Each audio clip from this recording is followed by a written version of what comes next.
कुशीनगर जिले के सुकरौली के अहिरौली बाजार थाना इलाके के परसा गांव में जिस घर में सिकंदर अपनी मां रूना और पत्नी प्रियंका का सिर कूच कर मौत के घाट उतारा था, उस घर की दहलीज पर बहनों का कदम दूसरे दिन भी नहीं पड़ा। उधर से गुजरने वाले गांव के लोग भी घर की ओर एक बार देखने के बाद चेहरा घुमा ले रहे हैं। पोस्टमार्टम के बाद शव गांव न ले जाकर सीधे हेतिमपुर घाट पर गया, जहां दाह संस्कार हुआ, लेकिन तीर कौन लेगा अभी तय नहीं हुआ है। रिश्तेदारों के घर आने के बाद ये तय होगा। सास और बहू का शव एक ही चिता पर जलाया गया। परसा गांव में सोमवार को हुई दोहरे हत्याकांड में मंगलवार को पोस्टमार्टम के बाद सास और बहू दोनों के हेतिमपुर घाट पर एक ही चिता पर शव जलाए गए। जिस बहू प्रियंका को बचाने के चक्कर में सास रूना भी बेरहमी से बेटे ने हत्या कर दी, मरने के बाद उसी बहू की चिता पर सास का भी अंतिम संस्कार हुआ। सिकंदर की पत्नी प्रियंका और मां रूना को अपनों से अग्नि तक नसीब नहीं हुई। हर कोई यह दृश्य देखकर नम आंखों से विधाता की इस होनी पर कोस रहा था। जिस बेटे के खातिर मां दर दर भटक कर मन्नतें मांगी थी, उसी बेटे के हाथों ऐसी मौत सुनकर लोग भी हैरान हैं। घाट पर आरोपी सिकंदर के ससुराल और रिश्तेदारों का कहना था कि प्रियंका ने जिसके साथ 7 जन्मों का सफर देखा था, उसके हाथों से ही बेरहमी से मारी जाएगी, ऐसा किसी ने नहीं सोचा था। हेतिमपुर घाट पर मौजूद हर आंखें नम थी।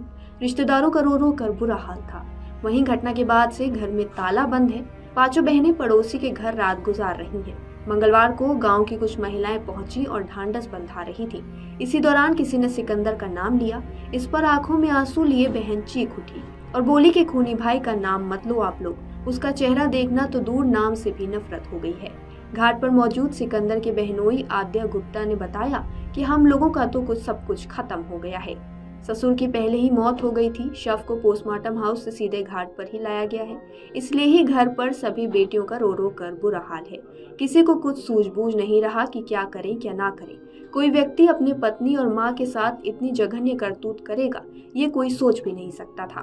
प्रियंका के पिता राजेंद्र से आद्या ने पूछा कि तीर कौन लेगा, तो वह चिता की ओर देखते हुए रोने लगे और बोले कि मेरा तो सब कुछ खत्म हो गया है। जिस बेटी को हंसी खुशी 3 दिन पहले विदा किए थे, उसकी मौत की खबर आएगी, वो भी इतने निर्मम तरीके से उसका पति ही हत्या करेगा, ये कभी नहीं सोचा था।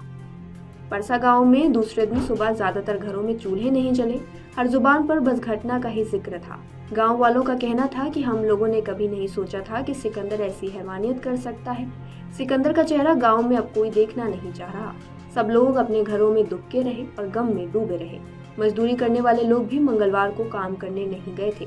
जो बच्चे हर रोज खेलते थे, वो भी भय और मायूस दिखे। आपके राज्य की खबरें, आपके शहर की खबरें सबसे पहले जानने के लिए देखते रहें अमर उजाला। चैनल को सब्सक्राइब जरूर कर लें और पाएं हर अपडेट।